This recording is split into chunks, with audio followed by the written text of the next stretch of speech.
Bonjour chers élèves, aujourd'hui on est mardi 21 avril et on a la leçon d'orthographe qui est l'accord du verbe avec son sujet dans la phrase interrogative. Avant de rentrer dans les détails ou bien avant d'expliquer notre leçon, on va rappeler le fait que le sujet est celui qui fait l'action. Bien évidemment, pour le retrouver dans la phrase, on pose une question qui est-ce qui ou bien qu'est-ce qui. Ici, je vous ai donné un exemple qui est il fait de la peinture. Bien évidemment, pour retrouver le sujet dans cette phrase, on va essayer de poser ces questions-là. Qui fait de la peinture ou bien qui est-ce qui fait de la peinture? Donc ici, on va voir que c'est il qui est le sujet et automatiquement, bien évidemment, on voit que le verbe il s'accorde avec le sujet. Alors, ce que nous avons conclu, c'est que c'est le sujet qui commande toujours sur l'accord du verbe en genre et en nombre.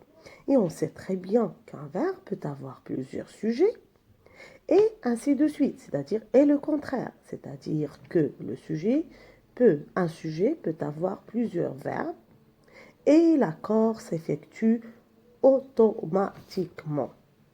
Ce qui est très important dans cette leçon, c'est-à-dire la leçon d'aujourd'hui, c'est le fait de contrôler l'accord du verbe dans une phrase interrogative.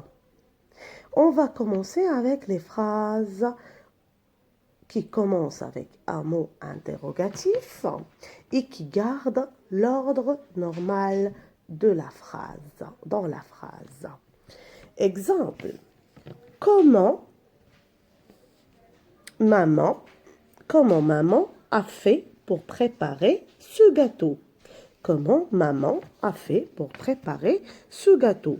Ici, on remarque que on a le mot interrogatif, comment, on a le sujet dans sa place habituelle et on a le verbe qui vient directement après le sujet et qui s'accorde automatiquement avec.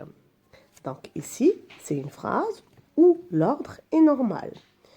Alors, on va passer maintenant à la phrase où le sujet est placé avant le verbe, comme ce qui est habituel à cet exemple-là.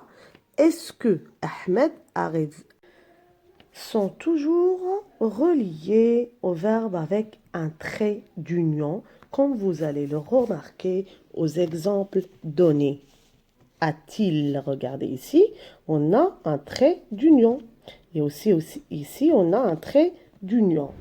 Sans oublier que quand le verbe se termine par une voyelle, on ajoute toujours un T, c'est-à-dire la lettre T, pour faire une liaison avec le pronom, comme on a ici, a-t-il.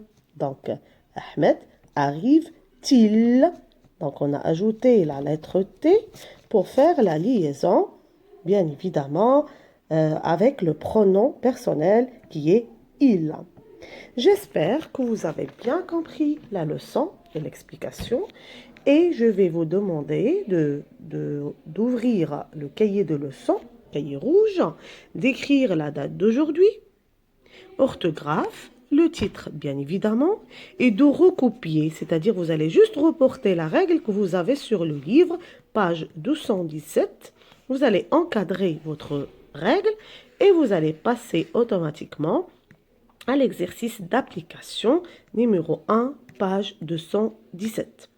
Bon courage les enfants et bonne journée et j'espère vous retrouver en très bonne santé.